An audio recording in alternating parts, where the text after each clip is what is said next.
On the Fresh Fit Podcast, Myron Gaines. Freshman CEO. We're here with special guest Papiyerr. He's back in the house, man. And guess what? Yeah. He hasn't been broken in a minute. Yeah, facts.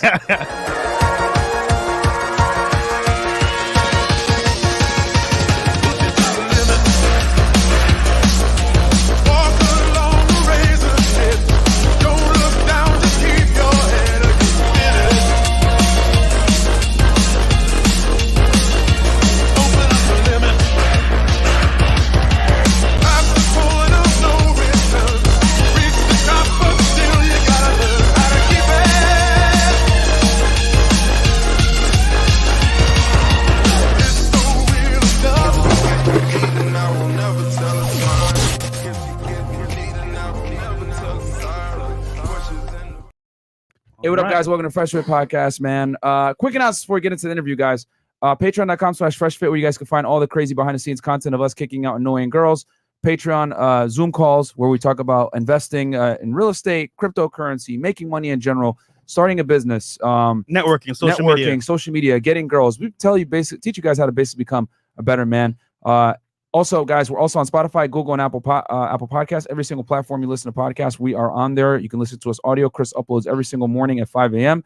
Shout out to Chris for doing that consistently. Just make sure you wear headphones. Otherwise, you'll be like one of our buddies who's a Lyft driver and he got reported for sexism from a rider that was listening to our podcast. So make sure you wear headphones, guys. No one is safe.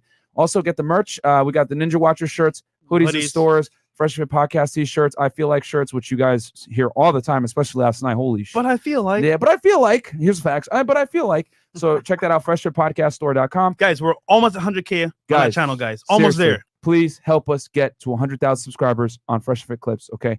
Just click Fresh Fit, type in Fresh Fit Clips, hit subscribe, and then also Fresh has a vlog channel. Yeah, vlog channel, dates, behind the scenes, travel, everything there behind the studio. You can see you behind the scenes. And Fresh Fit Podcast, it's twitch.tv/Fresh Fit Podcast. Check us out on there, guys. Help us get to 3,000 subs, guys. I think we're about 2,700 now. Please get a hype train going. Help us get to 3,000 subs so that we can put out these e-thoughts out of business because we're putting out way better content than them. Boom. These chicks aren't even good at the games. The only thing is that they got boobs and they play. So titties. Yeah, that shit is lame. So without further ado, man, let's introduce our special guest in the house, man. Papiyerr back in the house, man. I love what you guys do, man. So no, man, we're humbled and honored to have you here, bro. For some of the people, we know who you are. Can you tell the people who you are and where you came from and all that other good stuff? I'm a multi-platinum record producer, music producer, artist, songwriter, everything in music I do. Well, I'm most popular for some of the songs I produce, Broken a Minute by Tory Lanez. If you listen to Tag, you hear my Papi Yerr tag. Yep, right in the beginning. Jerry Sprunger, T-Pain, Tory, Chris Brown, The Take, Tory. And I work with other artists such as Gunna, Extentation, so many different people.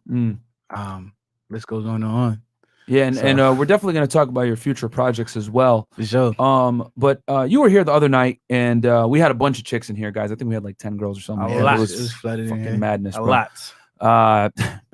Every other podcast, shout out to Adam 22. He even said it like, yo, I don't know how y'all do that. Like, what the hell? Like, when we have 2 girls in here, it's tough, Bro. let alone 10. 10 it's a lot of energy. Yeah. It's a lot of energy. And a bunch of some Frank Castle stuff. A lot of debating and having the Frank Castle every now and then. But you went into a little bit about your come up and how you started and everything else like that. Can you tell the people where you're originally from?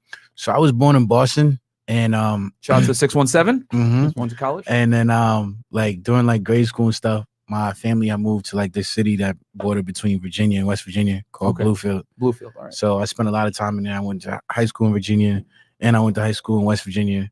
And I spent a lot of time there. And then I just took a leap of faith and I graduated school early. And high school. Okay. I graduated at 17 and I just moved straight to Miami by myself. I ain't know no one. Didn't even go to prom, none of that. I'm out. I went to prom. I went by myself. Okay. Because I was shit. I went by myself because in my school there was no baddies for real. So I was like, I knew one day I was gonna be like very important. And I ain't want to go with a girl that didn't look good and she just hang my picture like, I went to prom with him. Yeah, facts. So what made you choose Miami though? All the states, I was really trying to go to New York and LA, but it just didn't work out. I wanted to go to this college because my brother went to NYU, but like they didn't accept me. Oh yeah. Yeah. And then LA was just too far.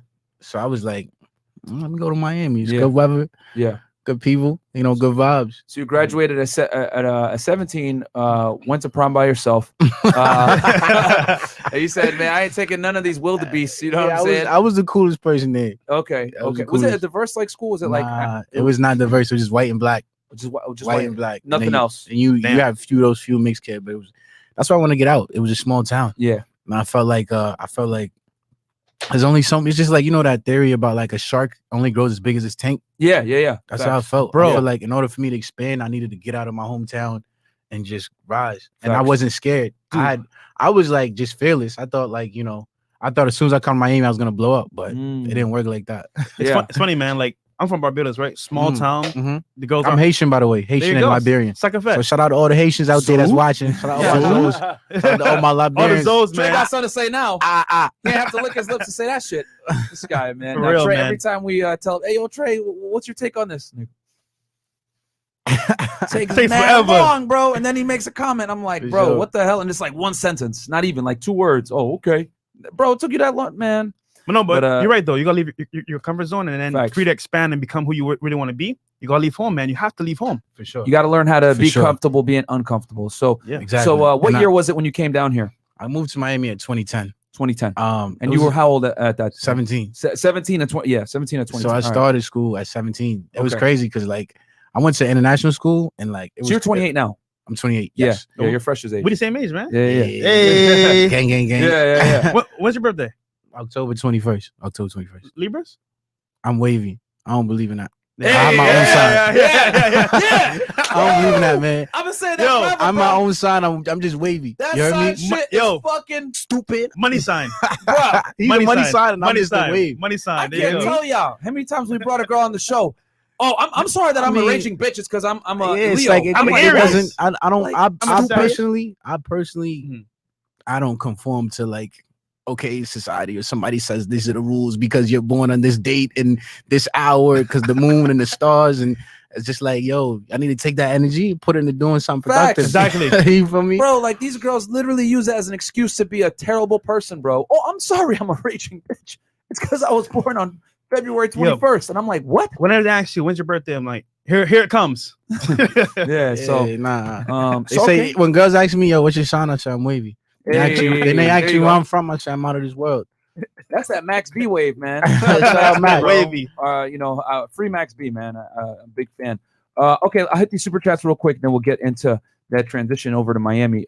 Chris, can you pull some of these up? Yeah, give me a second. Cool. All right, so let's see here. It's 20 up now because it shows behind. Okay, cool. All right, let's see here. We got $2. J Blaze 11. Shout out to Kelly Clarkson's X 200K a month. Yeah, bro, that's a W for us, man. Beats by AS3 as an 18-year-old producer who started at 16. This is inspiring. One question: if your album goes #1 on different charts, do you get different plaques? Yes, actually, like, bro, to be honest, I'm still finding out plaques I'm getting. Like, I have like multiple songs, like some of my songs, like, because you could go gold and platinum in the US, but then you can also go gold and platinum in different countries. So like I was like on Google one day, just Googling myself, and then I found out like some of my songs was like gold in Australia, and just different certifications in the UK. So yeah, you could definitely go #1 in different charts and go platinum and gold in different regions of the world. Because you got to understand, it's not just America consuming, and because these countries have different populations and different economical structures, they reward you differently. So selling 1 million units in like Africa somewhere and like Nigeria is you'll get a bigger award, of course, because the economical structure. Yeah, bro, they're choosing to listen to music over eating, so that's like crazy. Yeah, wow. Okay. Shout out to all my Africans. That's insane. So okay, let's see here. We got first. She's for the sheets, then she for the streets. Yeah, that's facts. $5 from J Trends. Thank you guys for being a huge inspiration in my life. Keep changing the world for the better. Many more blessings coming y'all way. Thank you so much. $5 from Ibrahima Cisse. Would you ever get Coach Corey Wayne on your podcast? I believe he lives in Florida. I don't know. No, Zach Kruger, $5. Hey, fellas, check out what's going on with Carrie Underwood. Maybe put it on the list for tonight. Can't stick around tonight. Thank you. How y'all feel about Thomas Sowell or Candace Owens? $5. Real W's. Thank you very much. Sandeezy, $5. Question to Papiyerr. How do you balance working and saving money and going out to network. I'm a DJ who just moved and need to make new connections. To be honest, bro, me and my guys, we got one rule: we don't spend money on going out. There you go. My thing is like before I kind of popped as a producer, artist, songwriter, I was going out and I was spending my own money, and then I realized like, first of all, why am I doing this? If number one, they're not playing my music, I'm not in the VIP, and I'm not being perceived like how I need to be. There you go. So after I was doing that a while, you know, then I started going out with promoters and stuff. But then I realized like, what am I actually doing? This isn't even really productive. So I stopped going out for a while. And now when I do go out, everything is paid for. Like when y'all see me at Komodo, I didn't buy those bottles. You know what I'm saying? That's the way it should be, bro. That's smart though. That's smart. I mean, it's just like, guys, if you're gonna spend money, spend it on investing in yourself or spend it on investments, period. You know, I personally don't spend too much just because it's like, and if I do spend, I spend very strategically. You know, I have a great accountant and we do a lot of write-offs. We do a lot of business expenses. So even the things that I do have that people might look like, oh, why do you buy that? It's like, hey guys, Facts. You know, we doing it for a reason, strategic. We're doing it very tactical. So to answer your question, if I were you guys and if you're not in a financial position, don't spend money on entertainment.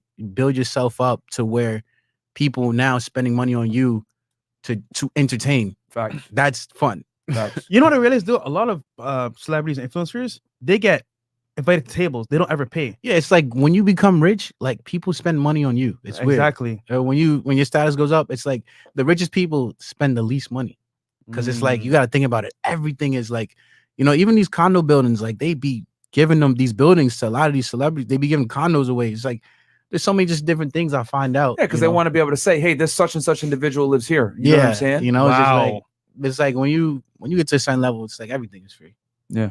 Damn. That's fire. Okay, so there you go, man. Build yourself up to the point that you don't got to pay no more. That's great advice. Fitz made it. Okay, and then 10 hours from Fitz. Yeah, Papiyerr, what is the best way to make it in the industry as an up-and-coming beat maker? My beats fire, but my networking needs work. Make a few sales a month, but no placements. All right, guys. So for questions, hold them till the end if we have time. Chris, can you make a note of that one? And then $5 from Kobe KD. You That's guys a are great legendary. question, by the way. Yeah, for sure. We'll answer that at the end. Don't worry. You guys are legendary, inspiring guests as well. I told my homeboy Conceited NYC from Wild 'N Out about y'all. Hopefully he can get on the show. Oh yeah, shout out to Conceited. Yeah. That guy's funny, man. Slow it down. I just dissed you. You know what I'm saying? Riot Javelin Gaming. I'm a fan of battle rap guys, so I definitely got respect for Conceited. First time donating. I've subscribed from multiple accounts now and just did on Twitch as sign Aegis. Much love, Freshandfit. Thank you so much. Thank you, Riot, brother. $5 from. No. That was it. Okay. Cool. All right. Cool. So all right. So let's go. So you get to Miami in 2010, and then from there, what happened? So you're trying to make it, huh? Man, like to be honest, it's just like when you're young, you just kind of feel like everything was gonna work. Yeah. And it's all sunshines and rainbows at that point. Yeah, it's like you feel like you're superhuman and I'm just gonna make it because of this. And that's the mindset I carried for years, and it just didn't work like that. You know, I got here for school. While I was in school, I met a few people that helped me get to the next level. So for me, once I started meeting like dope people, I realized the power of school. If you're going for entertainment or anything alternative to actual education, doesn't like fit. It's just really school is not going to help you. And I was having this conversation with, I actually just had a meeting with this huge tech guy, and we were talking about it. And this guy has like a few companies that are worth millions, hundreds of millions. And he was saying he went to community school, but now these schools pay him to be on the board and council and teach. You know what I'm saying? But he went to community school. Yeah. But anyways, I didn't realize until I became older that college is such a big scam. Dude. Yeah, college is a scam. And well, it is a scam if you're going for entertainment or anything alternative, because you can't teach these things. Doctor, lawyer. And the people that do have the knowledge, they don't have the time. Yeah. And the schools aren't willing to pay them. Facts. So it's like, me personally, if I was a school, I'd hire someone like myself or y'all, people who are successful in the real world, and to have them come teach. Yep. Facts. But if you notice, teachers aren't really paid. Yeah. And most teachers aren't really successful. Facts. And if they were, from a financial standpoint, like from a financial standpoint, professors like are making, they got to bust their ass to make $100,000 a year, bro. And there's people that make that a month. Yo, you know what's funny? I'll go to school, right? I'll be like, damn, this teacher is teaching, technology, but they're driving a Toyota Corolla. I'm like, bro, I want to learn from it's like, bro, yeah, I want to learn from someone that's super successful. Exactly. But I don't know. It's it's just the way it's programmed. It's just it's outdated. I Mhm. think a lot of systems in the U.S. are very outdated. You know, if you think about a school, it was really made for the industrial system. You know what I'm saying? To create workers. Exactly. But even before then, you kind of had an apprenticeship before you went to school. Yeah. And I feel like that's what you really need. But when I was in school, I met a few people. Ronnie J, another homie that I know named Uno. Shout out to them. Mhm. And those are the people that really I tapped in with And after Ronnie school. J is also a very successful producer as well, right? If I'm not Yeah, shout out mistaken. Ronnie, man. Yeah. Yeah. Shout out to Super him. producer. Yeah. So He was with you at the club that night. I didn't put it together until Yeah, after the fact. yeah. I When thought it we was met. him that was talking to you. Yeah, no, but no. it's Papiyerr. Yeah. we returned. But so yeah, after I was in school, I met them. While I was in school, it was lit. Like, you know what I'm saying? I went to school to AI. It was mainly a fashion school, but they had a music program. And I went because of that, because it was a Shout to diverse AI. school. I was gonna go to Full Sail, but I was like, I want to go to school where I can network in many factors. And plus, like, Miami is just like, you Yeah, know what I it's mean? fun, bro. Yeah. Yeah. And it was an international school, so it was just like, it was crazy. We had our dorms were like lofts, had a Mm. pool, had a jacuzzi. Oh yeah, Man, it was like co-ed, so it was like every day was a party. yeah. Like, And it was- nice weather is Yeah. like for someone from the Northeast. For some of you guys that are from the, I guess, are from the South.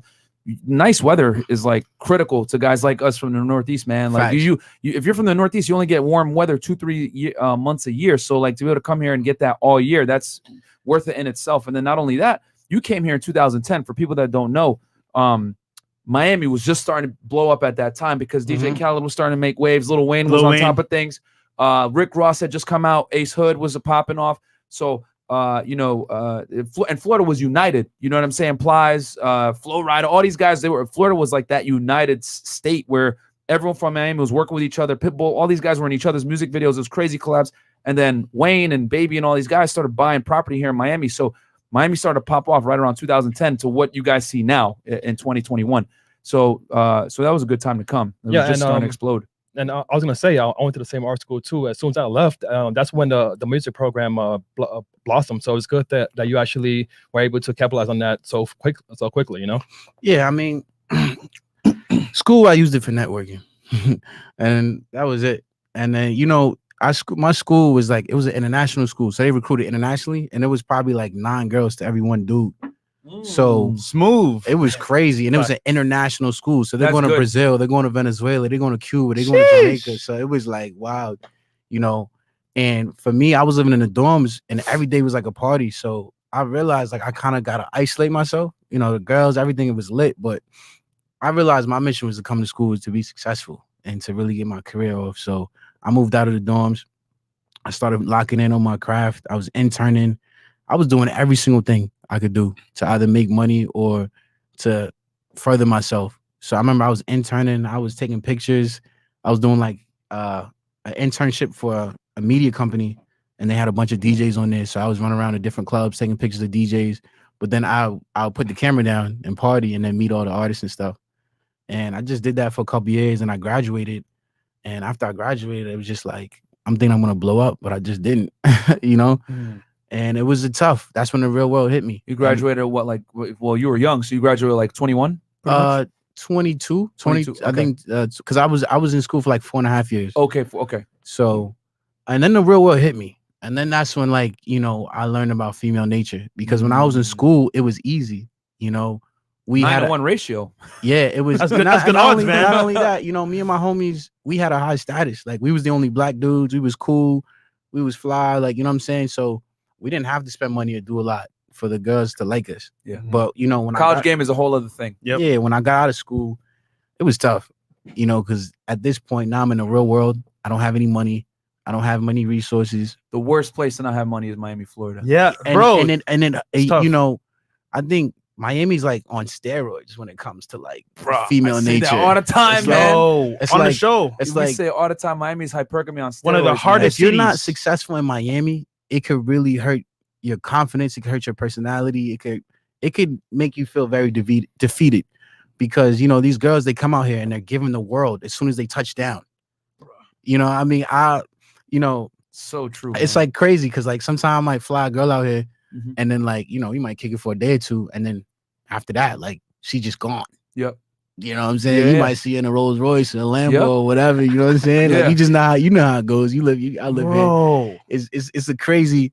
We did not tell him this, guys. Yeah, Like, this this is coming all from him. This is we didn't even talk about this beforehand, guys. Like this is from a successful individual that's in the music industry telling y'all how it is. We told you guys this is what it's like in Miami. You guys think we're capital like, well, I go to Miami and I get girls. Okay, bro, you fucking some whales over there at Clevelander, nigga. Like that does not count, bro. Like, what are you talking about? Like these, I go there and I get laid, banging some 50-year-old chick that's there in the Clevelander that just got out of a divorce that has a fucking wart on her face, thinking like, I get girls. No, you don't, bro. Fuck out of here. Yo, Miami is one of the hardest cities to actually imagine this, right? You're new to Miami. You don't have the access, you don't have the network, you don't have the toys to play with to even like, finesse. So it's like, how do you get into that circle? And you gotta build yourself up. Yeah. Either you're motivated or you're gonna feel defeated. Like, Yeah. like you said You're earlier. competing. Real talk. You're the baddest chicks here in Miami. You're competing for them with dudes like this. Yeah. And Broke in a minute, and then broke right now. What are you gonna do? Like, what are you gonna do? Like, Here's the funny part, right? You could be broke and get girls, but guess what? They won't stay with you. Yeah, No, they won't. and that's what I was dealing with. You Yeah. know, like I was dealing with these girls, and I might get them initially because I was getting fly, I was wavy and all that. Mhm. But then I realized like very quickly that girls are going to gravitate naturally to the men of status, and they're going to treat them with more respect. They're going to just bow down to them. Yeah. You dig what I'm saying? Mm-hmm. Yeah. And when I realized that, that's when my paradigm shifted. And I was like, I need to now just fall back from everything and get my life together.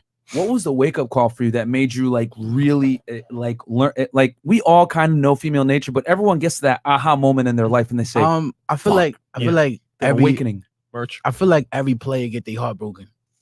Yeah. And I feel 100%. like my first heartbreaking moment was like, I remember I was dealing with this girl. She was a baddie. She was probably like a 9. I say she was a strong 9. She had green eyes, curly hair, crazy body. Yeah. And she had the natural body, but then she was like Mixed, toned. black and white, probably. Like, yeah. And I remember she had moved. She had moved to like LA or one of these places, and she was living in a small town. And I remember just like seeing her, we were talking at this time, and I remember just seeing her just, getting on different flights and just, and it just started as it progressed, it just started getting more disrespectful. Like, like she's at the NFL games, on the floor, in the camps, in the practices, and it was just getting blatantly disrespectful. And when you first, before Instagram, because this is right at the this is beginning kind of like Instagram. right at the beginning of Instagram. Snapchat. You were seeing all this through Snapchat, Bro, you know what's funny? Like I was telling the girl behind the scenes, girls will go to a spot, right? And they'll do like a story of only them on the food, but never the guy. And it's like it happens all the time. It's crazy, bro. Yeah, and I feel like I was dealing with this girl, and as the before you people call it the red pill and all that. Before I was kind of aware of female nature and hypergamy and all these things. You kind of think as a guy, you think it's the best to be the best boyfriend or the best guy, the nicest guy, the honest guy, the man of honor, and all these different things. And you really don't know until you realize, you get privy to female nature and all these things. And that's when I started to realize, like, yo, I'm being the perfect person for this woman, and she's still out here playing me, dogging you. And that's when I got the wake up call. And from there, I just, that's when I was like, I need to get myself to this level. When she started going for all the athletes who might treat her like trash, but just to be there with her friends, just to get on those flights, just to go to the game, just to do all that, she'll leave a good dude. And I feel like a lot of young guys don't understand this knowledge. That's why, I love what you guys do, because you guys are giving this knowledge out for free to people who weren't aware of it 10 years ago, before there was even a sphere and a dynamic for this online. This is kind of fairly new to my knowledge. This whole thing, I discovered it online probably a few years ago, but it wasn't. It definitely wasn't out there. It wasn't as prevalent as it is now. Yo, I wish someone had told me this when I was like 16, 17. Because real talk. You go through life, right? And most guys never hear this stuff. They get married, have kids, they get divorced, and then they're broke. Yeah, but and it's happening to rich guys too. Yeah, facts. It's happening to very successful They guys. get finessed. Don't just think because you're successful, you all this alpha male. A lot of guys aren't really aware human nature, female nature. Yeah. Because this is also human nature as well. Mhm. You know what I'm saying? A lot of people just aren't aware of human nature, female nature, hypergamy, just the dynamic between men and women. And I'm happy I got it early. Yeah, in yeah, my you're still early young, bro, 20s. and you're at your Yeah. like you're not even at your peak yet. Facts. You're going up. So man, for you to get it at this point in your life, a lot of guys don't get it until they're 40 and they've been divorced already at least once or whatever, and then they go looking for answers. They've been like heartbroken, whatever. And I at least like with this girl, you lost her at a point where it wasn't nothing serious. It was kind of like a situationship that could have evolved to something Yeah. else. And it was Well, like you it was cool because at first I was heartbroken and all that, Of but course, yeah. then I was just like, you know what? Like I know where I'm gonna be. Yeah. I may not be here now. Mhm. I don't know where I'm gonna get, but I just felt in my heart God was telling me I'm gonna get to a certain level. And I knew like at that moment, if I continue to let this person in my life, my blessings are gonna be blocked. Yeah. So I cut her off and I just focused on myself. When did you meet her and when did you cut her off? I met her probably like 2015. Okay, so And then I you cut met her off like I cut her off officially like 2018 Okay. type. So you graduated from college around 2013, right? 15. Yeah, sorry, 15. Yeah. 2015. So you met her while you were in school, Yeah. like right at towards the school, end. towards Yeah. the end of school. Dated her for 3 years, and then were you like and at the time you were like financially struggling, right? Yeah, very bad. Yeah. Very bad. Yo, I mean, Isn't it funny though, right? That he realized, you know what? This girl is attractive, hot, very good looking. But if I don't step back now, I might be in a situation where it's never gonna get any better. and And you took time for yourself to become the man who you are today. Guys, it's very important, right? When you're out here in the world, you have to have time for yourself. You can't always be in a relationship. You can't always be with a girl. You gotta take time for yourself, learn knowledge, invest in Yeah. yourself so you can grow yourself. 100%. And I feel like a lot of guys don't do that, and then they get trapped with the kid or Yeah. kids, or get trapped with a wife. Yeah. Mm. Like it's crazy. I mean, a lot of this stuff is actually in the Bible. A lot of this stuff is, there's a verse in Proverbs that it said it's better to stand on a roof of a house than to be in a Call some wife. 100%. Yeah, it's true, Yeah, man. every religion like has these It's quotes to some degree. It's there. Like that it's, speak about female this is nature, not bro. this is not like some missing like this is not something that's like this is not new. This has been here since the beginning of time. The nature of females and humans and men, and this has been here from the beginning. It's not like this started when Instagram and OnlyFans and all that came out. It's been here for a while. All it's done is expose female nature for the world to see now. You know what I'm Exactly. saying? That's the women have been doing this stuff for decades, bro. Generations. It's just that they've been able to hide behind the female mystique. So, okay, so you dated her between 2015 and 2018. She's running around with NFL players, getting flown out, all this other she's stuff. going crazy. Yeah. Now, because the thing is, she didn't realize she was a good-looking girl until she moved to a big city. Right. And that was the kicker. And I would always tell like, yo, you fly, you beautiful, and I would kind of like put on how to dress and get fly. And she didn't realize that until she got to LA. Isn't it funny? Girls that come here for the first time, they get flown out here, right? They get a taste of it, and they're like, "Whoa, I can do this shit." Yeah, and then it's kind of like Gone. It's kind of like like Bruce Banner when he realized he's the Hulk. Mhm. Like, I'm gonna start smashing things and you know what I'm saying? It's just like that's girls when a small town girl gets to a big city and then they run into the people like y'all or me or whoever. Look, shorty rolling in a Toyota Corolla, gets picked up in a Lamborghini Urus. Life change, man. Like, Yeah, and then now her whole paradigm shifts, and now she's now gonna expect that treatment from everyone she meets. exactly. But it's crazy with women. It's just like they're only gonna put the men with low value through the loops and holes. Yeah, I facts. don't go through these loops and holes anymore. Yeah. Like Barely any shit Period. test. Barely any shit test. I don't have to go on 20 dates. I don't have to spend money. I don't have to do anything. Yeah, You know what I'm saying? I think for me, I've built my lifestyle up to if a girl comes around, it's gonna be a movie. yeah. A girl can hang around me. Sheesh, a movie. A girl can hang around me. Preach. She might be around her favorite athlete. She might be around her favorite actor. She might be around her favorite artist. We're gonna go to the latest clubs. Mm. We gonna jump in. I have multiple whips, multiple phones.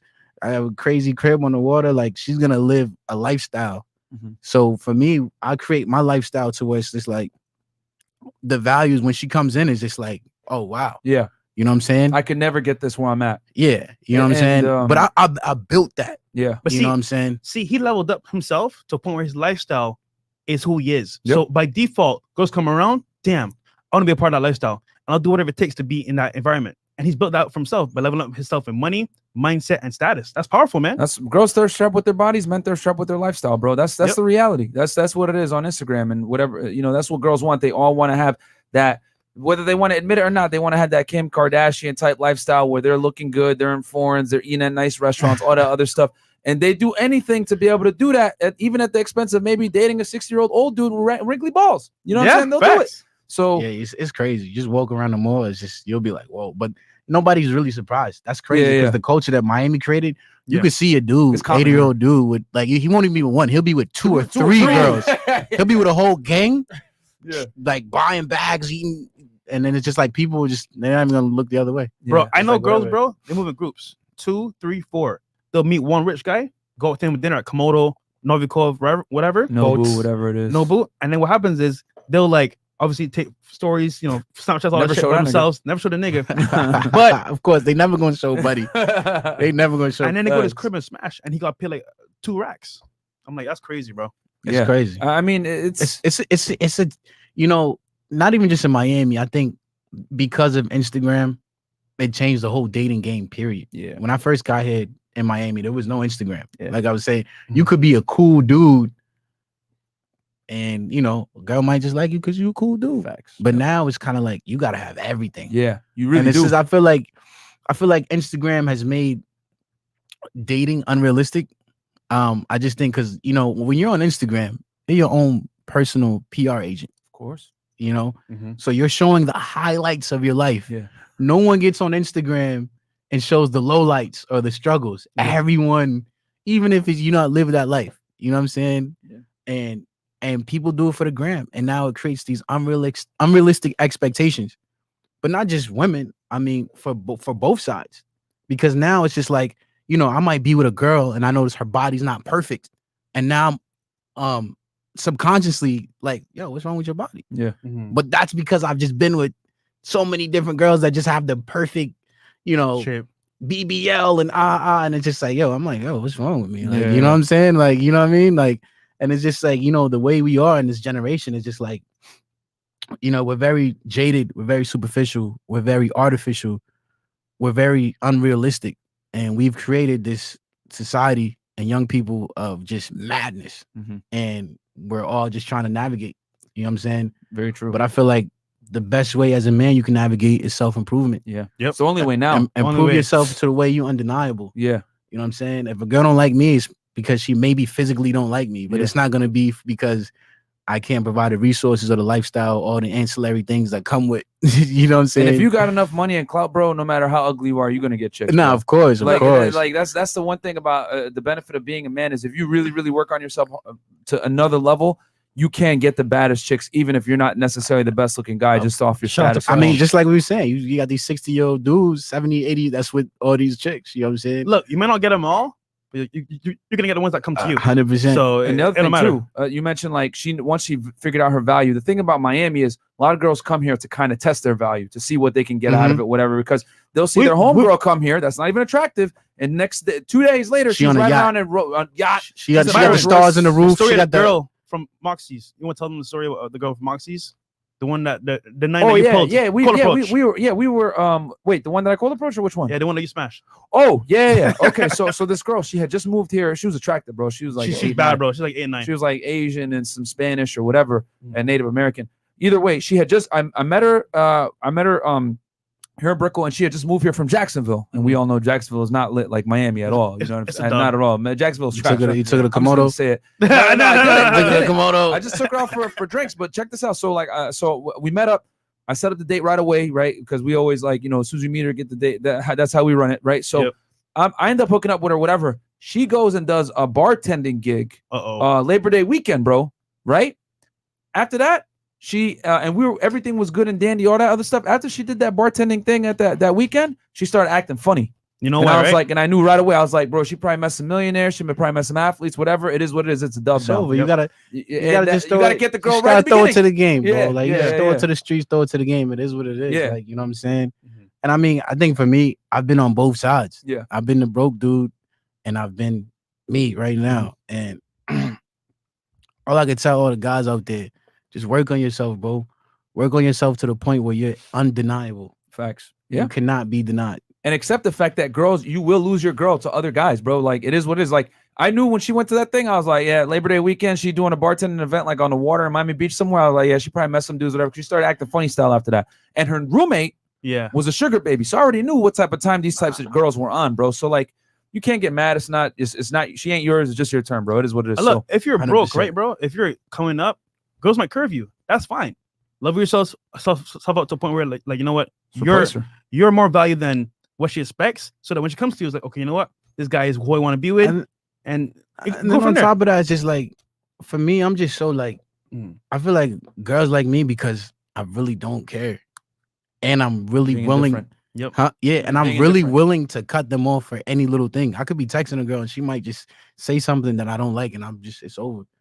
And I think that women like when you just so nonchalant and just like not pressing them. It's rare. Then they realize, okay, wow, this guy's different. He has heat. Then they automatically realize your value when you just move like that. Because I remember before, it's just like before, like I reached that level, even the way I texted was different. You know what I'm saying? Yeah. Yep. You know, and now the way I might text a girl is just completely different. It's just my whole energy, the way I move is different. And as crazy as it sounds, it actually does attract women. Yeah, it works. I don't know. Care I think less, it's probably sending one word messages to her and shit. The enigma of women is just very crazy. Yeah, it's very different. The less you care, man. Yep, it's crazy. So, so this is a turning point. So the girl, you figure out that she's doing all the fucker and everything, and then we're gonna talk about the come up. But quick announcement from our sponsor. Commercial break.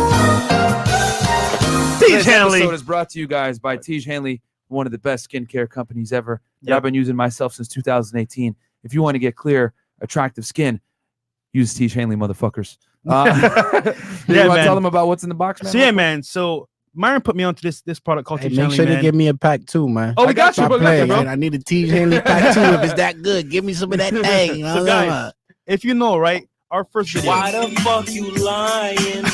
Why you always lying? Oh my God! Stop fucking lying. Okay, there you go. Myron, you pressed the why you lying clip. That was a horrible thing to do during the ad.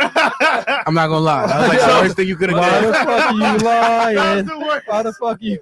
Out of all some facts. It's like, yo, this is the greatest thing. This is the greatest product ever. And then out of nowhere, it's like, that's horrible, yo. Y'all about to not get that ad money.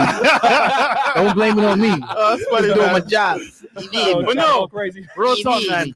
If you use the product, you guys bought it, you know it works. Tiege, man, Lysol. But yeah, so Myron put me on, man. And you know, guys, the first show I was dark as hell. You couldn't even see me. The lighting was horrible, and my face was like super dark, right? Obviously, you know, Myron put me on. These are products. Honestly, I go in the shower, daily face wash. I use the soap, much clearer skin. I smell good. Look, I'm in bed with chicks. They're like, yo, why do you smell so good? I use Tiege Hanley. And then lastly, man, whenever they come over to the crib, right, and they want to wash their face from you know, the makeup, whatever, they use the products. It's insanely good. So, guys, real talk, smell good. Feel good about yourself, because guess what, right? Good hygiene, girls respect. If you don't have good hygiene, what's the point? So yeah, and guys, real quick. So this is a level 3, man. I've had this since 2018. So you get the face wash, then you get the eye cream, you get the scrub, right, to get that dead skin off. You get the AM moisturizer with some SPF in it to protect you from the sun. A PM cream for the night, right? And then you also get it's a moisturizer, sorry, facial moisturizer. And then you got the super serum, so you helps you alleviate wrinkles, right, and aging. Yeah, I'm 31 years old, guys, and I still look pretty damn good because I take care of my skin with this stuff. So I get the level 3, man, real good stuff. And also for some of you guys out there that are stupid, it gives you a quick little guide on step 1, rinse your face with wash. Step 2, use scrub. Step 3, use super serum. So they literally make it stupid proof for you guys so that you know exactly what you're doing. Day and night right there. Okay, no Kid Cudi. And yeah, bro, guys, it's good stuff, man. I've been using it forever. There's a bunch of content creators that advertise, but use our code, goddammit. Okay, fuck all everybody else. Thanks, but yeah, bro, I got you a box as well. Oh man, Papiyerr, man. Yeah, this is lovely. Yeah, that's for you, man. Lovely. All right. Absolutely, bro. It's funny, bro. Yeah. I didn't want to use it. I tried it, bro. That shit's fire, man. It's fire. You just capping for the advertisement or what? No, dead ass, bro. Dead ass. If you cap for the advertisement, just say that. Don't make me try the thing and it don't work like it's supposed to work. It does work, man. It does work. But no, man, it's great stuff, guys. Check it out. And yeah, going back to the show. So now, so you get that awakening. You see that your girl is obviously, she's doing some fuckery. It wasn't my girl. It was the streets girl. There you go. I love it. She belongs to the street. Perfect. Yes, sir. And then at that point, so you buckle down and tell us about the come up. So you're at a low. You're broke. I mean, at this point, is one of my lowest points in my life. You know, imagine you're living a great life, college. You getting all the girls you want. You're having a good time. You with your gang. It's lit. And then you get out of college and then you're broke. You know, now, you don't have the dorm. You don't have all the things that come with being in college. And now you're faced with the real world with no money, no resources. Instagram is getting lit. And now the whole dating sphere has changed within those 4 years. Because mind you, 2010, no Instagram. Yeah. 2015, Instagram. Yeah. Big change. Yeah. And that culture, it really affected a lot. And, for me, being in that relationship, it made me change my whole paradigm. It made me just get wiser, smarter, get closer to God, get closer with my craft, lock in. And I took like probably a year or two and just really just locked in, bro. Like really locked in. At this time, it was tough because I had to get a job. In college, I didn't have a job and I had to get a job. And I'm not a person that likes to work for no one. And I was extremely humbled. And the worst part about it was that it was a psychological mind fuck because at this time I'm in the studio. I'm meeting. I actually started working with a lot of big Latin artists. Like I was working with Bad Bunny before he blew up. Oh, okay. Oh, wow. And at this time, I was working heavy with this Spanish artist named Farruko. Oh, Farruko. He's huge. He's fire, man. And Fire. so one of my dogs I met was cool with his manager. So I was in the studio with all of them, Darrell, Farruko, Larry Over. It was like a huge Spanish movement. I was working with all of them. But I wasn't, in the music industry, you don't get paid until the record comes out. Yeah. So I was working, but the songs didn't come out, but I would still have to be at work. Gotcha. So I'm literally going in Miami, like going out with them, going to the club with Farruko. I'm talking about like the lines are around the corner. Like, the Spanish market is completely different. Like these guys are like those guys are super pop stars. Superheroes, These are bro. like they're like, Bad Bunny and Farruko and them, they're like the Spanish mini Michael Jackson to that lane. Yep. People And don't I'm- understand how much people love reggaeton, bro. The reggaeton like is that's a whole other. If you're gonna pick one genre of person to be, if you want to smash the most chicks, I will say reggaeton guys get And the guess most what? girls. They're worldwide. They're known throughout. Yeah, everywhere. their influence is crazy. And I'm going out with them, it's lit. And then literally I'm going to work the next morning and I'm being humbled. Like, yo, go do that. And I'm just like, wow. Damn. Like, y'all know who I was just with, gang? Yeah. Yeah. And that went on for a few years. And in the midst of that time, I met other artists. I was working with some guys from Young Money. And then I also had met Tory. And like I was saying on the How'd you meet Tory? I met him through one of my homies, Uno. They grew up together. And I was going to school with him and with Uno. And then it's crazy because when I first met Tory, I don't think he did like my music. So I met him in college and I don't think he liked my music. But after I went through the breakup, it made me, I transitioned from producer to artist. So I started writing my songs about this girl. So I was like getting on the mic and just venting on my own beats and I was rapping and singing. And then my boy would take those songs and just send them to Tory. And then he was like, yo, this is the same dude that was making beats and stuff. And he was like, yeah. And then so like one day he had called me when I was at work at this job. I was working at this hotel in Brickell as an audio-visual technician. And you were doing their events and stuff like that? Yeah. Okay. It sucked. So it is true that when you go through heartbreak, it does make better music or better albums. Definitely. I mean, look at 808 and Heartbreak, look at all Drake stuff. Drake, Chris Brown, all Drake. Speaking, I got a story about Drake too. Okay. It's a really great story. Yeah.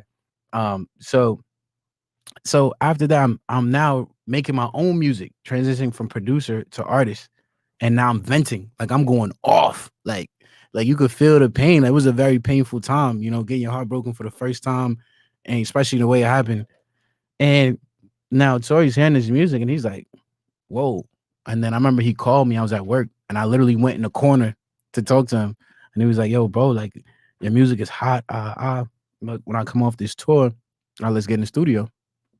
And he kept his word. When he came off tour, he called me. We got in the studio, and the first day we really got in the studio, which is rare in the music industry, keeping your word, right? Yeah. Yo, imagine Tory getting man of his word. it was Tory's a man of his crazy word. for me. It was a big moment because this was like right when Tory was blowing up. He had just put out his first album, and I think that year he got nominated for a Grammy. So this was like literally that turning point in his career. Gotcha. And then now this is gonna be the turning point in my thing in the music. Yo, imagine being at work. You get a phone call, Tory Lanez. It's like working at the hotel. Oh shit! Yeah, like, what's going on right now? That's crazy, bro. And it's so crazy because he was like, "Yo, bro, I'm gonna jump on your song right now." So, and the song wasn't done, so I had to get my laptop out, go in the corner at work, finish the beat, then send it. Oh, so shit. It was crazy, and I did that at work. And then when he came off tour, at the top of the year, I remember like yesterday, it was like January 2017. I pulled up, and we chopped it up. And, from there, I just started coming around, and I just, was just running around, just learning, just being around. You were on tour with him? Yeah, I went on a few shows. Nice. He was, he was very, very, very humble, and it was he just showed me a lot, and I was just able to come around. And I was just grateful, and just with that opportunity alone, I knew I could take it and turn it into something. Yeah, but see, your circle of friends change to a point where like you were around like people that are successful and going to certain places, and that alone, you learn shit. Exactly. Like, I learned so much just about, a lot about female nature, a lot about I was gonna say being on tour, yeah. I mean, on tour, smashing chicks on a tour bus and all that. Oh Lord, you don't have to disclose anything. It's fine. I mean, on tour, it's just like, yo, I'm here in your city, like pull up. Yeah, exactly. It's whatever. I mean, which girl don't want to go to a show? You know what I'm saying? Yeah. But that was a big turning point for me. And but the weird thing about it was, even at that moment, it still took a lot of time and a lot of patience. And it was tough because I was going to the studio a lot, probably for 2 years before our first song came out. So I met him in 2017. Our first song didn't drop till the end of 2019. Damn. So this is almost 3 years of me being broke, but being around all these successful artists. Damn. Like Farruko, Tory Lanez, Bad Bunny. I didn't even know that you were in the reggaeton scene prior to the rap stuff. Definitely. Okay. It's just the songs I did with Farruko and Bad Bunny, they just never dropped because they had samples in it. But I have the songs I could play them for you. So they had, and for the people out there that might not necessarily know, it had samples of other songs like that I were sampled copyrighted? like this 112 song, and then like I'd sample like this orchestra. And I don't think they wanted to clear the samples. Yeah. Can you tell the audience real quick about like clearing and like the importance of that and how music, because a lot of music and albums get held because of this situation. Yeah. So a lot of times, like when you sample something, it has to be cleared by the label and the publishing company. And usually that comes with fees and a lot of politics, and then they take a percentage of the song. And some of the greatest songs have samples, but a lot of artists don't make money off that because they took such a big percentage of the song. Oh, damn. That's what a lot of huge records. But sometimes it is good to take the record because that record can catapult your career to the next level. Can you give us maybe an example off the top? Not to catch you off guard, but Old Town Road, that's a sample. Oh, that like you don't think so? Lil Nas, you don't think made a lot of money off that joint? I mean, the song is one of the highest selling songs. Think about it. You know him for that song, so no, of course. I mean, and he's had other songs after that, so. You would say he probably didn't make as much money off of it as people would think, maybe just because they probably take such a high percentage of the I guess, how do I say this, the earnings from that song. Correct. Damn. But it's, don't get it twisted, it's still it catapulted his career. Even if you have 15% of a song that sells 12 million, you're gonna make a lot of money. Of course. Then shows, merge, all these ancillary forms of revenue. The marketing and the push he got with that song though made him who he was today though. So I would have took that loss too. Yeah. Shit. Wow. So I'm learning right now. I did not know that like depending on how hot a sample is, you're gonna have to pay a percentage, and you might not necessarily make as much money off the record as you want, but you're gonna do it because it leads to so many other avenues. So that's a good point. Okay. By the way, we need to make a song, bro. You want? I'll make the beat for you. No.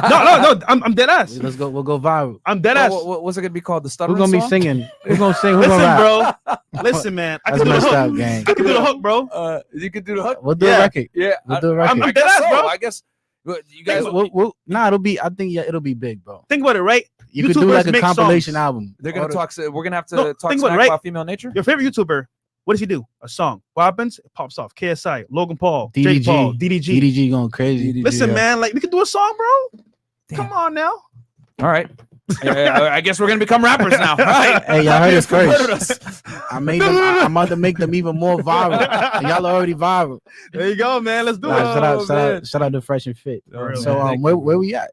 So we were Tory talking Lanez. about how you met Tory and then how you had done songs, but you had samples, so okay. they couldn't drop with Yeah. the reggaeton side, which I didn't even know. Yeah. Okay. So in the midst of all of that, so I said I met Tory and then I'm around for like 3 years and nothing's happening. But I'm around and I'm just picking up game, picking up knowledge. And then I'm also around a bunch of other different artists, different producers, and just networking and do what I got to do. And I just knew just from being around the situation, something was going to happen. It's just about how hard I work, me being patient and me being focused. So, then finally the songs come out and our first song it was like #1 on Apple Music. It was called Jerry Sprunger featuring T-Pain. There we go. I'm curious. I And- know you might not be able to say, but like, how much did you make off of that song? Man, Roughly. let's just say, I got a 6-figure check from that song. From alone. one song? From that song. Damn. Yeah. That's what's up. Imagine being broke, you get a 6-figure check like that. Yeah. Bam. Yeah, it And was that dropped- crazy. That dropped 20. Do you remember 20 what month it was in 2019? November. It was November of 2019. So November. from literally 2015 when you graduate to 2019, you're struggling. Yes. So no, I'm 2010 to 2019. I'm yeah, because you were struggling in the school. whole Yeah, way. 'Cause at least, but 2015 it started getting bad because you were out of school, right? Yeah. At that point. And in 2015, I got a job. I was probably making like 30,000 and Bro. right out of college. You know, it hit me just now. Music is one of the most underrated ways to make money. It makes a lot of money, but people don't know. Yeah, I mean, you the thing about music, what's so enticing about music is your success can be very parabolic. I mean, it could rise extremely fast. Oh yeah. So I think that's what entices so many people, and not just financially, but just your brand, everything. Think about it. Everybody wants to be a rapper, But for me, I wanted to be an artist, but I'm an entrepreneur. You know what I'm saying? So for me, it was like, wait, I make beats, I write songs, so Yeah. I can get to where I need to be faster if I just play the behind the scenes, Yeah. and just produce. And there's so much money in producing. Of course, and I don't You think. know, And, I and mean, I it's definitely. like people don't understand. If you're a producer and you produce a song and there's an artist on the song, you're entitled to 50% of that song. I look at Pierre Bourne a lot. Pierre Bourne is like, I don't know now, but he used to be killing back in the day. You know Nah, Pierre he's Bourne, hard. right? He's super hard. Yeah. Yeah. You know that song like, come on, what did it say? The Pierre line at the very beginning of the song. I don't know. It's just like, yo, Pierre, you want to come out here? Pierre Yeah. Bourne, played by Cardi. I don't. I can't. Nah, I'm drawing a blank Y'all, right now. y'all know confused. what I'm saying, right? Yeah. Sorry. I'll say this. So, because we talked about that before, how like the beauty with producing is you can have multiple records out and you're collecting checks from a Yeah. different artist. So Yes. if one song doesn't necessarily hit, another artist's song might hit. Exactly. So you're able to. and then like You're not dependent upon an album flopping or not, or exactly. doing well. And it was crazy because like with me, I produced 3 songs on the album, Mhm. and all 3 songs hit the charts. Yeah. And one of them went viral on TikTok, which is a song with Chris Brown and Mhm. him, and the other one went like top 10 on Billboard and radio. Mm. So if your song hits the radio, it's just like now your earnings are gonna triple, Yep. because what people don't know is that radio is one of the highest paying forms of income. Oh wow. Whoa. I mean, Even in today's day and age. yes, radio is very big. That's why if you see someone with a radio hit, it's like they're good for a long time. I know I'm D- still collecting checks. From, DJ Mustard gets a lot of those, right? Yeah, because you think about it, streams pay pieces of a penny, Yeah. like piece of a penny. Radio, one spin might be between $3 to $6. Damn. Damn. And No your song's wonder getting people used to spent literally thousands and fight thousands of DJs times. for not playing their stuff. Like I thought I knew radio was important, but I didn't think it was as important now with all these streaming services. and- Radio's important, and like radio makes superstars. If you want to fill up arenas, think about all the people that go on tours. They're big on radio. Post Malone, The Weeknd, Drake. You're right. You know what I'm saying? Rihanna, Kanye. They're big on radio. Donda. You know what, man? I'll tell you this. I didn't learn this until I was watching Academic. Shout out to him. He was just here on the show last week. He was saying you're not really big until you fill arenas. Yeah. Like you can get 2,000-3,000 people at a show or a club appearance, whatever it is. but you're not really big until you're filling arenas up. And I was like, damn, it's like I didn't realize like there's levels to it like that, you know, where and then it made sense. I was like, damn, okay, this is why musicians go on tour together. This is why they work together. So like, I guess what you're doing is you're pulling different audiences together to fill up an arena. So exactly. Now and then, it makes sense. radio has a big impressions. You know, Yeah. I mean, if you're being played on radio in New York City, you know, you're talking about a span of 8 million impressions. You know, if you're in Miami, that's millions of people that's listening congruently. Like so, that song, "Whoopty" by CJ. I heard it on the radio first. No, That's crazy. I mean, I don't think radio's great for, you know, finding new music, but it's great in terms of Exposure. you know, exposing your brand and then indoctrinating the audience. Yeah, hearing that over and over again is stuck in their head. Yeah, and imagine, you know, I had, you know, a top 10 record, so this is being played a lot, and I'm getting paid. Bam. Yeah. You know, I mean, you know, it was crazy. But the craziest thing about that was just like before I got these huge checks from music and stuff like that.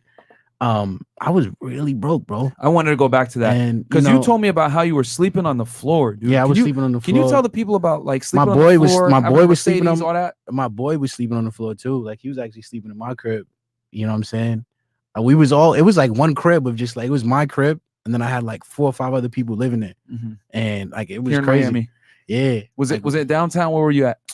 I was in the hood this time, bro. You were in North Miami? Yeah, I was somewhere. I can't remember, but it was the hood. And then it was like across the street was like a trailer park. So like girls would come over and they'd be like, "Yo, you live in a trailer park?" Yeah. I'm like, "Nah, I live across the street though." Yeah.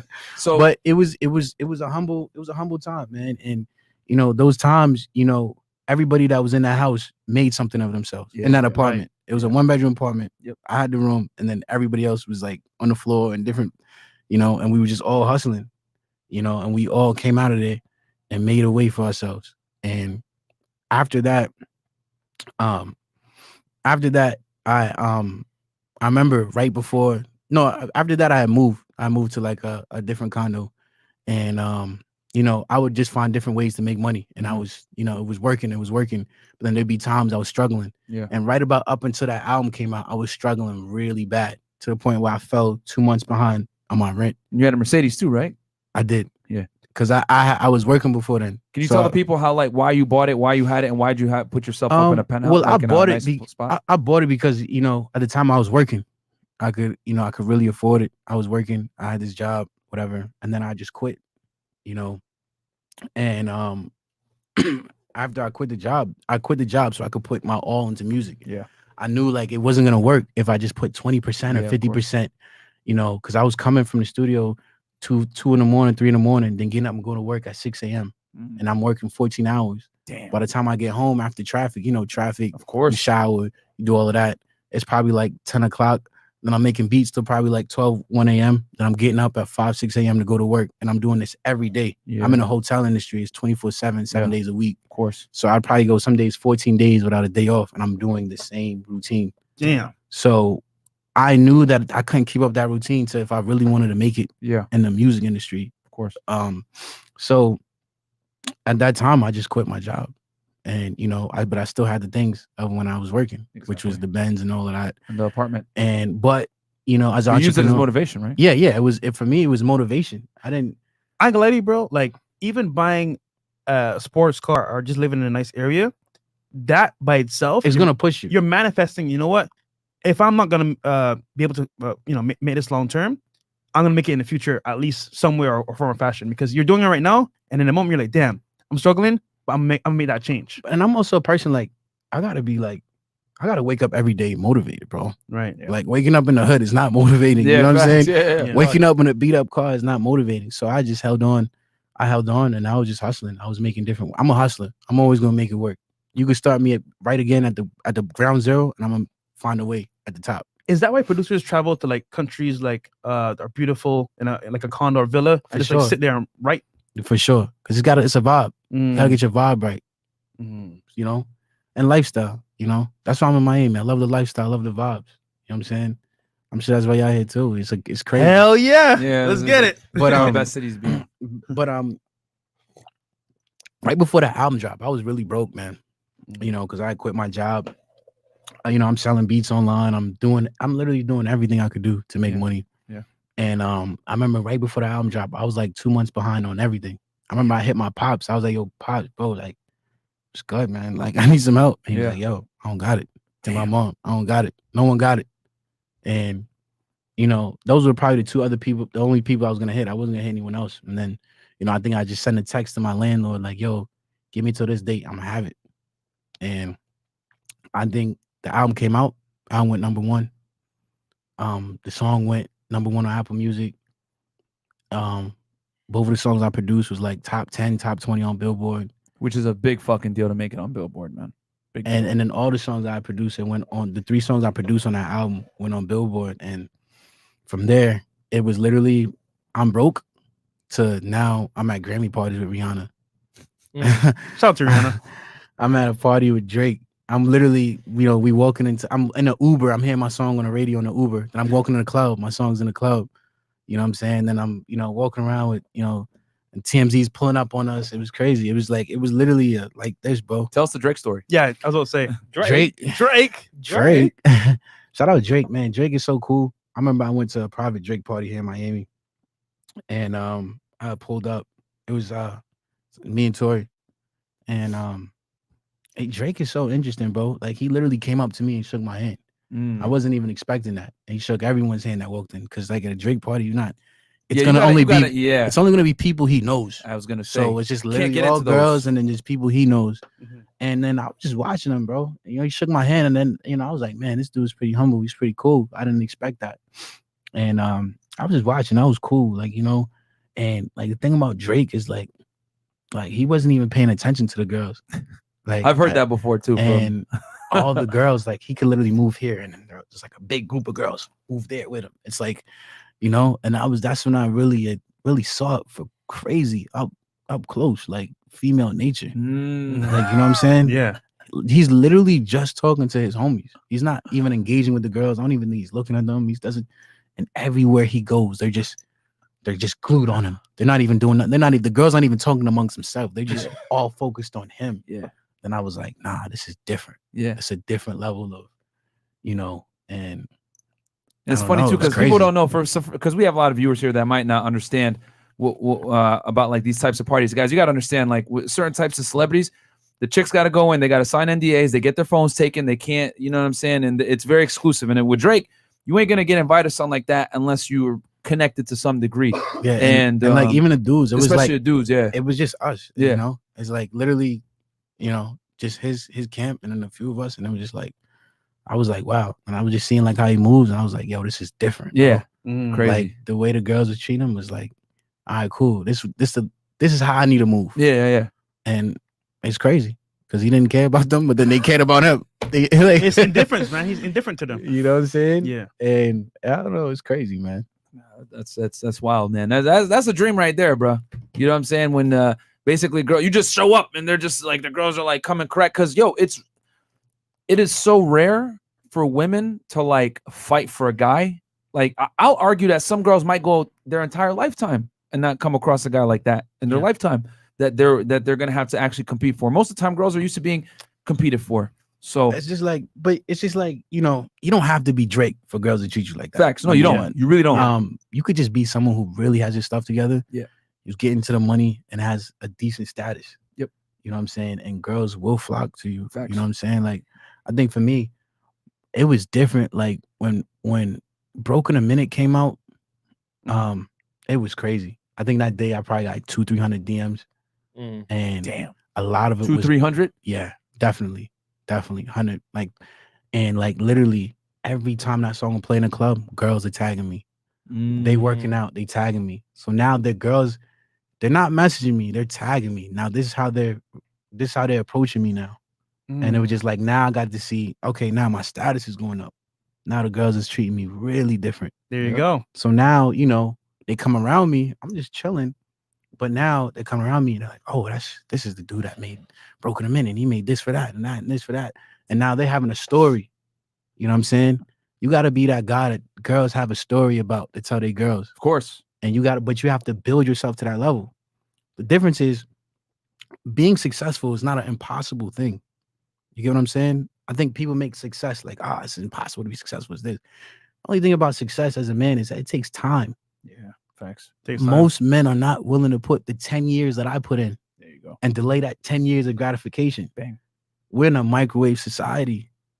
If you think about it, it's like everybody want to get rich quick. Everybody want muscles quick. If you want new teeth, you go to dentist, get new teeth You go quick. to Colombia. One-time purchase. Get your teeth done You know, and your body done. Like, veneers. You take a pill, you lose the fat. Yeah. Do a surgery, you this. We're in this microwave quick oven society. And people think you could microwave success. You can't microwave success. Facts. Sacrifice. You got to sacrifice. You got to put the work in. And most men are not willing to put that 10 years of work that I put in. That's why they don't like reach that. that level. Yeah, but if microwave success. For me, I would do it. I don't care if it took me 20 years, 30 years. Facts. I'm going to put in that work because I could never look back and say, yo, I didn't get to where I want to be because I didn't put in the work. I would never. So for me, even when I was living across the street from the trailer park, when I had no money, when my accounts was in the negative, I was like, I'm gonna just keep working. Something's gonna work, especially if I just keep my faith up, keep hustling every day, staying focused. Something's gonna work. And I was willing to put that 10 years, 15, 20 years, however long it took. Most people aren't. Most people aren't. That's why they don't get to that level. And then they see people like myself or you, and they jealous and they envious, but they don't even know what it took. It's funny, man, because even us on the platform, like this started 5 years ago. Because think about this, right? You working your job, saving your money, investing. That's crazy. I never knew it started 5 years ago. The capital. That's Me crazy. networking with people, trying to make connections, build myself up. It all started 5 years ago. Now that time we spent, struggling, hustling, making our things happen, we come together. Both skills are now an asset where you know what we can put into business and move forward. But that started 5 years ago. It didn't start like 8 months ago when we started the podcast. So it took time to build who we were, our skills, even our drive and ambition, and we came together, created a podcast. So sacrifice, man. That's fire, man. And that's what it takes. It's just time, bro. I mean, when I started coming around all these artists and celebrities and all these people, I realized they're no different from me. These people got to put on their socks one sock at a time, one jean leg at a time. Yeah. They do all the regular things as me. They probably it was their time. They put in the work. They did what they had to do. And when I started coming around people like Drake and all these other people and all these other artists, I was inspired. I was like, getting to see real life success. It just made me realize I could do this too. And producers are the unsung heroes, bro. Yeah. Like people forget that there is no Eminem without Dr. Dre. You know what I'm saying? Like there is no Snoop Dogg without Dr. Dre. Like producers make the music. The rapper just shows up and spits on the beat that the producer created that is going to lead to the hit. Yeah. So. And it's funny, man. You said you go on like a lot of celebrities and, people in the industry, and it's like they're regular people, bro. Like even, Regular for example, people, bro. I asked a question to myself 5 years ago. I was like, yo, this guy's driving a Lamborghini, hot girl in the front seat, living life. I'm glad he's made it, but why not me too? Like that's what I always ask myself. Why not me too? And the thing is, we all have different skills and different abilities, but guess what? It's his time right now. My time might be around the corner. 100%. But if I don't work towards it, I'll never know. 100%. And that's how I felt. I just felt like it just wasn't my time. Mm-hmm. And some people give up before their time comes. Yeah. Yes. They give up right before they're about to hit the gold, strike the gold, man, while they're digging. Yep. My first hit record I made was in the bed one night. I was just on YouTube, and then I found the sample, that T-Pain sample, and I just flipped it. It took me like 20, 30 minutes. It was just like a regular night, and I was making 10 beats a day. Damn. And that was just a regular beat, and I sat on that beat for a year. And then the next year it came out, But what if I just wasn't making those 5-10 beats a day? Bam. The Broken a Minute beat, that was actually supposed to go to the Baby. Oh. My lawyer and the Babies have the same lawyer. Him, Stunner for Vegas. She had did his first deal. So I had a direct connection there. And I think when she sent it, like she actually didn't send it. And she was supposed to send it, and I think she just forgot. So now I was like, oh, it's not meant to be. And then I was just with Tori one day, and I just put it on his computer. I just put it on his desktop. I was like, yo, bro. And I put it in all caps lock. Yo, Papiyerr beats. And then one day I think I'm at his crib. He's doing like this little party. It's a bunch of girls. And then like he just leaves the party and he starts recording. Then I hear my Papiyerr tag before the beat drops. And then I heard it and I was like, okay, this is cool. And then I left. And then like a few days later, I go on Instagram. My Instagram's blowing up. Like my gram is going crazy. Like it's like I'm getting mentions, followers, likes, comments. I'm just like, what's going on? Then I see he shot a video for it in LA. He didn't even tell me. And then like The video got like 1 million views in a day, and it just went viral. And then like that was around quarantine radio, and then like Diddy was saying that was his favorite song. Damn. Like he was on live saying it was his favorite song. That's a Then huge cosign. he, Then he made a video at Live, with the song playing. And like Swiss Beats reached out to me. Wow. Swiss Beats is my favorite producer of all time. Like Another I legendary literally- producer. Shout out I really started making beats Swiss because of Beats. Swiss Beats. Legend. He reached out to me. and he was R.I.P. to playing X, man. DMX. Or R.I.P. to DMX. RPX. He was playing it in his McLaren, broke in a minute. And my boy Arab, I didn't even catch it. My boy Arab sent me his story. He had it playing, and he was like turned. Like it wasn't like he was just playing it. He was turned. And then like as a producer, when another producer is vibing to your music, that's like the ultimate. That's like, love. Wow, Yeah. That's love, bro. And I was just like honored, and I just posted it up, and then I posted that video. He commented on it, and he DM'd me. He was like, "Yo, bro, we play your music in the crib all the time. My son is a huge supporter of yours, and and we just chopped it up. So that to me was just legendary." Okay, so super chats real quick, and Yeah. then last word to people that you want to give them. Any last messages? Any last advice? What an inspirational story, man. We got a bunch of super chats that just came in. Yeah. They are big ones. Yeah, okay, let's hit them real quick. So- All right, and guys, thank you so much for the support. I appreciate you guys supporting us. Obviously, Facts. this is a great interview. We didn't want to Facts. disrupt it with too many super chats. PP. 300 for PP. You have to be willing to do all things no one else is willing to do. Work like you are broke. Facts. That's 100% true, man. All Cap just became a new member. Shout out to Hey. you, man. Thank you, all Cap. Appreciate that. Welcome Thank to the fam. DL Saint. Great show, fellas. Keep up the good work. I learn something every show, and I'm old as hell. To the young cats out there, listen to F up. Thank Shout out you to so Don much, Lewis, man. man, our boy. Yeah, man. I learned a bunch just now, too, man. Me too, Holy man. I was crap. quiet. I was like, damn, this is real talk, man. Anything else, Chris? Yeah, right. Oh, okay. JPZ, $20. She says, "You intrigue me. Not much of a texter. How would you handle this? This is a shit test. Just continue to do what you're doing." Cole Can 13. For my fellow DJs and producers in the chat, I work in tech. If you guys are looking for easy remote jobs, try to get a tech support job. They pay 35 plus an hour, work by day, make beats by night. We're all gonna make it, bros. Thank you so There much. you go. $20 from Dr. Salute, Easy. salute. In DC, you compete with Defense Tech Executive Congress, Bill Dean, etc. Bill has a $40 million mansion in Miami and a mansion in DC, and that's just one of these guys. Big metro areas are tough as fuck. It's crazy, is what it is. That's going back to your girl from before. That's what he was referring to.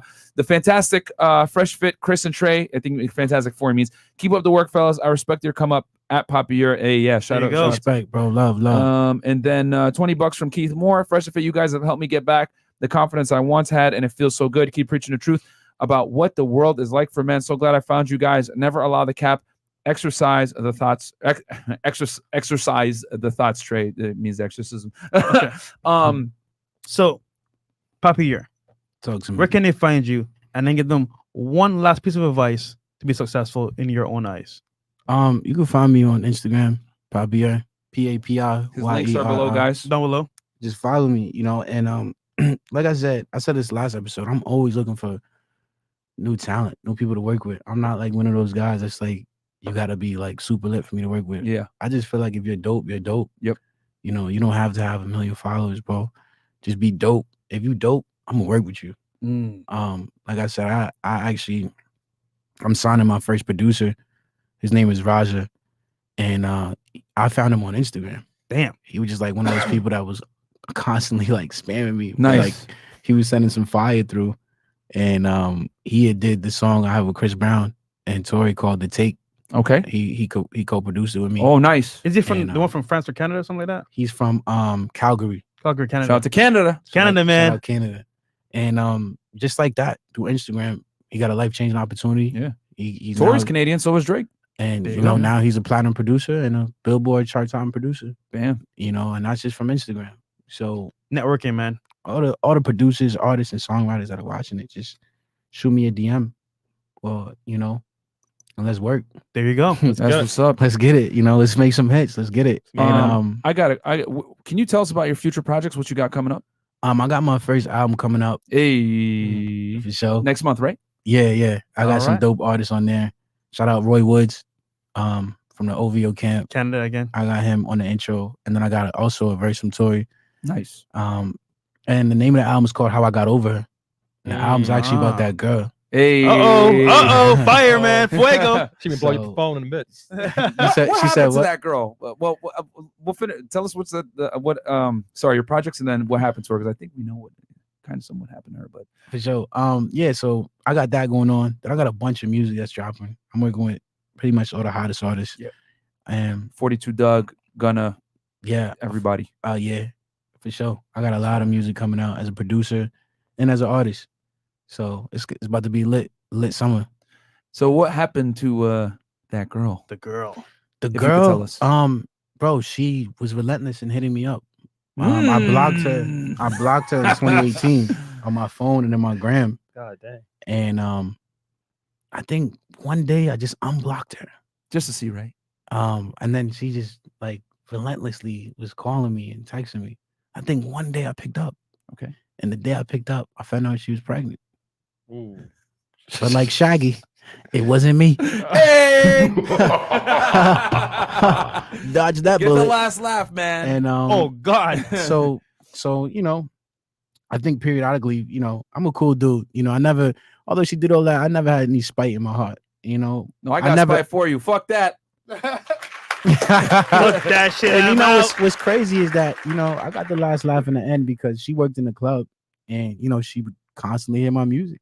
And she, I remember Papi Yerr! Imagine, bro. Like, you know how many Papiyerr! girls, you know how many girls tell me like that I stopped talking to? Like that work in the club, like, oh man, I hated when She's their listening song to when I broke Broke in a minute. when Broke in a Minute would come on. Broke. like, you know how many girls tell me that I used to talk to I that know that guy. that just like I stopped talking to, and then they just hear my tag in the club. Success. And Bruh. but so with that girl, she ended up getting pregnant. She ended up having a kid, and then she just had a deadbeat baby daddy. It sucks for her. Shake my head. This man. is music to my ears because right now her life, bro. And then her man plays your song on But repeat, you know, right? not even to talk down her. I think I wish her the best. Yeah, wish her you the know, best, and I man. always tell her, I say, Love, I love, wish, love, it's all love, love. love. I wish you the best, Yeah. but you know, you messed up. Yeah. And you know, she still thinks she has a chance. She always tells me like, "Yeah, I'm coming to Miami. You know, we're gonna build." And I just laugh at her. Yeah. I just How laugh at crazy it. is It's just like, crazy. yo, love. Like, No, This is music to my ears, guys. No, real talk. You don't understand. come to Miami. We gonna vibe. but you know, not even that. To be honest, Yeah. I wouldn't even have sex with her because Yeah? you know I think Hey.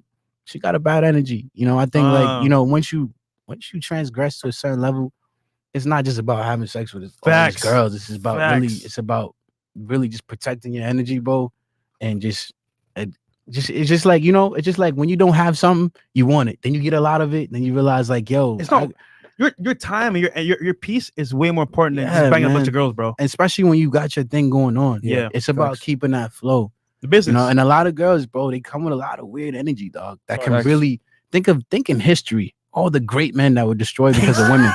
David, really- David in the Bible, King Solomon, all these guys, man. I mean, just even now, like, you know, I mean, like, look at all the famous, successful, important men. The NBA player PJ Washington, right? Yeah. with that Brittany Renner Renner. girl. They get destroyed because Bro. of women.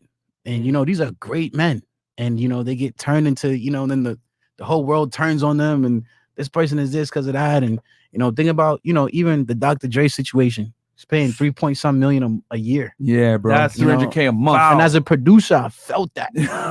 Because, you know, think about them time where he was just in his room making them beats. Yeah. Just to marry a woman. By himself. Yeah. It's just like, you know, you wasn't shooting with me in the gym. Facts. Just She to- wasn't with him making the Slim Shady LP In the beats? and the Bro, you- Eminem show. None of that. sitting here And Doggy making these- Style. you None sitting of here- that. You sitting here making these great records and doing all these great things, and you decide, you know what? I'm gonna do it the honorable way and marry this woman. Then this woman turns around and yeah, it don't work, and then you gotta pay her $300,000 a month. Nah, man. Well, Like You know what? You know, like you could feed like how many people you could feed with $300K a Yeah, month. bro, that's crazy. Like that's crazy to me, you know. Yeah. she don't need She all don't that. need all that. She wanted 2 mil So- too. But yeah, no, that's fantastic, guys. This right here is an example of you work on yourself and you get the fucking last laugh, baby. Exactly, The man. last life, you know. I mean, to all the guys out there that might be struggling, bro, like just keep pushing, keep working. Your time is gonna come if you're doing the right things. Keep your faith in God, work hard, stay strong, stay focused. Don't be out here tricking. It's not gonna take you far. Nope. And just, you know, go hard. Bam. I see you at the Guys, top. This was a great 'Cause show, it's man. way too crowded at the bottom. I see you at the top. There you go. Hey, he is Papiyerr, man. Guys, Follow him on Instagram, man. Check him out on Twitter. His new music comes out in a month. He's gonna be back. We're gonna promote that. So and then I got a song called New Bit, and New Bit remix. I shot it in Colombia. Okay. I just shot my last video in Turkey. Colombia. So that's what me and my dogs do. We just go out the country and shoot vibes. Nice. Yeah. All right. We'll put that link below as well, guys. That's fire, man. Nah, but I really appreciate you guys. You guys are doing great work.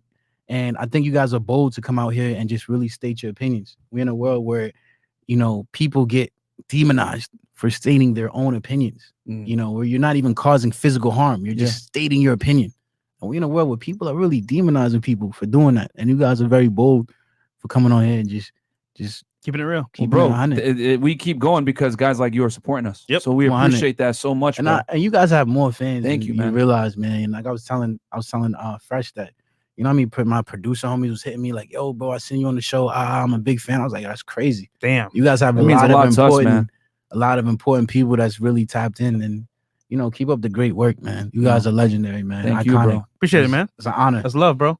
Respect. No, it's an honor to have you here, man. And guys, get the skincare from Tiege Hanley. Yep. He's Papiyerr. Follow him on Instagram. Check him out. He's gonna be back here in a month when his album comes out. We're gonna put all his links below to include that Colombia song. And we'll catch you guys tonight. Probably literally like an hour. An hour. So catch you guys then. Peace. Peace.